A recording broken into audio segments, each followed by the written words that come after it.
telah melimpahkan banyak nikmat kepada kita. Salah satu nikmatnya adalah bisa kita berkumpul di musalla yang kita cintai ini dalam acara tabligh akbar dan sholat zikir. Dan marilah kita bersolawat kepada baginda Rasulullah Sallallahu Alaihi Wasallam.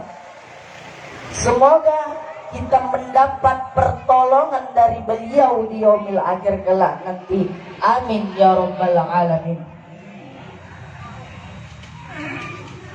Bapak Ibu jamaah tabligh akbar yang insya Allah dirahmati oleh Allah Subhanahu Wa Taala, pada hari ini izinkan Ananda menyampaikan tausiah singkat tentang bahayanya handphone bagi anak-anak, remaja, dan orang dewasa. Yang kita lihat saat ini, begitu parahnya ketergantungan diri kita terhadap handphone, sehingga kita lalai dalam melaksanakan ibadah kepada Allah Subhanahu Wa Taala, termasuk membaca Al-Quran. Bapak Ibu jamaah tabligh akbar yang insya Allah dirahmati oleh Allah Subhanahu Wa Taala, anugerah yang sangat luar biasa bagi kita Al-Quran, kitab yang suci, kitab yang terindah, kitab yang tidak ada satupun keraguan di dalamnya. La raiba fih. Sayang sekali tidak semua umat Islam ini memperhatikan Al-Quran dengan maksimal. Lebih banyak menghabiskan waktu bersama handphone. Setiap saat, setiap waktu dia mencari handphone. Ketika mau tidur, yang terakhir dilihat adalah handphone. Begitu pula dengan bangun tidur, yang pertama dilihat adalah handphone. Masuk WC juga bawa handphone. Kehilangan handphone, stresnya luar biasa. Tapi kehilangan suami, tidak apa-apa, malah ikhlas katanya. Menurut saya, handphone ini musibah akhir zaman. Kenapa saya bilang begitu, Pak, Bu? Karena dulu kata umi saya, kalau ada anak menangis itu diayunkan, dibuekan, pakai lagu-lagu yang penuh makna pula itu. Contohnya apa Bapak Ibu? Contohnya lagu-lagu religi. Menyanyi gitu ya Pak, Bu. Kasih sayangnya Bunda tidak ada batasnya, siang malam dijaganya, di pangku dan di dimanya. Dengan kasih sayangnya, dengan kasih sayangnya, dia di malam hari Bunda selalu berdoa, bila kau dewasa nanti, hidupmu akan berjasa untuk nusa dan bangsa, bagi nusa dan bangsa. Oh Tuhanku yang Maha Kaya, limpahkan kurniamu padanya, panjangkan umur, rendah rezekinya, yang utama sikap jujur dan setia.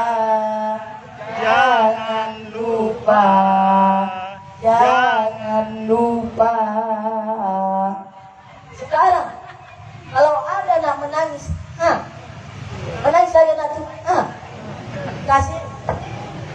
Begitu anak tuh kecanduan sampai besar bermain handphone, orang tuanya pula marah sama anaknya. Padahal siapa yang mengenalkan handphone kepada anaknya? Siapa Bapak Ibu? Orang tuanya lah.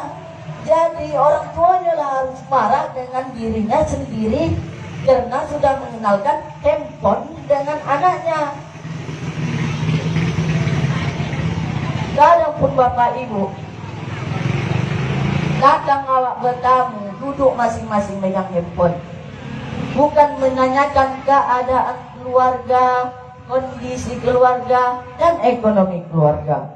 Ini malah megang handphone. Di sudut sana omak-omak jalan online, di sudut sana anak-anak menangis karena tak dikasih handphone, di sudut sana ayah yang tagolak sendiri, di sudut sana ada yang tagolak sendiri, di sudut sana kalau pagi cekrek, darah di kuburan cekrek, mana yang orang sakit cekrek.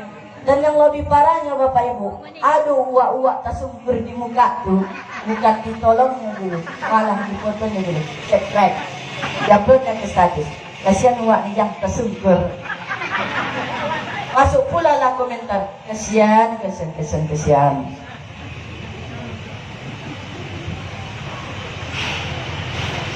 Kadang pun bapak ibu, handphone ini bisa mengganggu aktivitas ibadah kita. Padahal di masjid dan musola sudah dituliskan bahkan pakai simbol handphone disilang. Tandanya apa bapak ibu? Tandanya dilarang handphone hidup selagi melaksanakan sholat. Bahkan pun imam sudah mengingatkan, luruskan saf dan matikan handphone. Tapi apa kenyataannya bapak ibu? Ketika imam bertakbir, Allahu Akbar, pakai lagu India pula itu, Acu yana sanum ya rutai di bana sanum. Untung imam tidak baju gitu. Tapi bapak ibu, handphone ini punya sisi baik keduniaannya dan sisi baik keakhirannya. Apa itu sisi baik keduniaannya dan keakhirannya, Ucil? Tahu bapak ibu arti Ucil? Tahu? Ucil itu artinya ustaz cilik.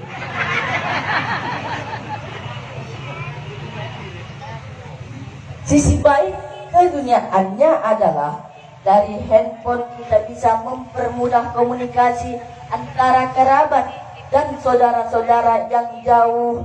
Dari handphone kita bisa meningkatkan ilmu pengetahuan. Dari handphone pula kita bisa berbisnis atau berniaga, atau lebih dikenal dengan berjualan online. Apa pula itu sisi baik keakhiratannya? Sisi baik keakhiratannya adalah dari handphone kita bisa mendengarkan ceramah-ceramah. Dari handphone kita bisa mendengarkan lagu-lagu religi. Dari handphone pula kita bisa menonton ilmu-ilmu agama dan lain sebagainya. Selain itu juga, handphone ini punya sisi baik amal jariah dan sisi buruk dosa jariah. Apa itu amal jariah dan dosa jariah, Ucil? Amal jariahnya adalah amal yang tak putus-putus amalnya sampai kita mati. Ya, dalam tanah punawa, amal pada tangan. Apa itu contohnya? Contohnya dari handphone kita bisa berbagi ceramah-ceramah. Dari handphone kita bisa berbagi ilmu-ilmu tentang agama. Dari handphone kita bisa berbagi kisah-kisah yang penuh hikmah dan lain sebagainya. Apa pula itu dosa jariah? Dosa jariah itu adalah dosa yang tak putus-putus dosanya sampai kita mati. Bila baulat itu tubuh awak nih, dosa itu belakangan. Apa itu contohnya? Contohnya adalah dari handphone kita men-share ke grup video yang tak elok. Dari handphone kita menghujat seseorang yang belum benar beritanya dan lain sebagainya. Untuk itu, Bapak, Ibu, dan kawan-kawan sekalian, kita sebagai calon generasi muda harus pandai-pandailah dan bijaklah kita menggunakan handphone. Jangan selagi muda waktu kita habiskan dengan handphone. Kalau waktu muda kita habiskan dengan handphone, maka jadilah generasi yang akan datang menjadi generasi yang bodoh, generasi yang tidak tahu apa-apa kecuali game, TikTok, dan lain sebagainya. Padahal di dalam Al-Quran sudah dijelaskan dalam surah An-Nisa ayat 9 yang berbunyi, A'udzu billahi minasyaitonir rajim. Bismillahirrahmanirrahim. Wal yakhshal ladzina law taraku min khalfihim dzurriyyatan dhi'afan khafu 'alaihim falyattaqullah wal yaqulu qawlan sadida, yang artinya hendaklah mereka takut kepada Allah sekiranya mereka meninggalkan generasi yang lemah di belakang mereka. Oleh sebab itu hendaklah mereka bertakwa kepada Allah, hendaklah mereka berbicara dengan tutur kata yang baik dan benar. Dari keterangan ayat tadi, Pak, Bu, jelaslah sudah agar kita tidak meninggalkan generasi yang lemah di belakang kita. Lemah apa yang dimaksud, Bu, Pak? Yaitu adalah lemah fisik, lemah fisikis, dan lemah ekonomi. Untuk itu Bapak dan Ibu sekalian, marilah kita bimbing anak kita dalam belajar, beribadah, berolahraga, dan bermain handphone, agar mereka tahu membagi waktu dalam belajar, beribadah, berolahraga, dan bermain handphone. Jika ini kita laksanakan Bapak Ibu, insya Allah anak kita akan menjadi generasi yang kuat, generasi yang bisa diandalkan, generasi penghafal Al-Quran, dan generasi penghafal Al-Quran. Amin. Insya Allah Bapak Ibu, insya Allah. Hanya sekian yang bisa Ananda sampaikan, lebih dan kurang mohon Ananda dimaafkan. Sebelum Ananda menutup pidato, izinkan Ananda menyampaikan beberapa pantun. Jalan-jalan ke kota Mekah, ingin sembahyang berlama-lama. Semoga pidato Ananda membawa berkah, membagi rahmat untuk semua. Amin. Kalau di ladang banyaklah hama, tak perlu petani untuk berpindah. Sebenarnya saya ingin berlama-lama, tapi sayang Ustaz satu ini mau ceramah. Kalau di ladang banyaklah jiran, dibakar dulu hingga bersih. Rupanya pidato Ananda sampai di sini. Sekian dan terima kasih. Wak topik menjahit kopiah, kopiah dijahit paldu yang utuh. Wabillahi taufiq wal hidayah. Assalamualaikum warahmatullahi wabarakatuh. Waalaikumsalam warahmatullahi wabarakatuh. Masya Allah, tabarakallah. Terima kasih banyak-banyak kami ucapkan kepada Ustadz cilik kita atas ilmu dan nasihatnya. Maka masuklah kita kepada acara yang ke-9, yaitu pandangan umum yang akan disampaikan oleh Bapak Al-Ustadz Imam Al-Ghazali SHIMH. Pada Bapak Al-Ustadz kami persilahkan dengan segala hormat.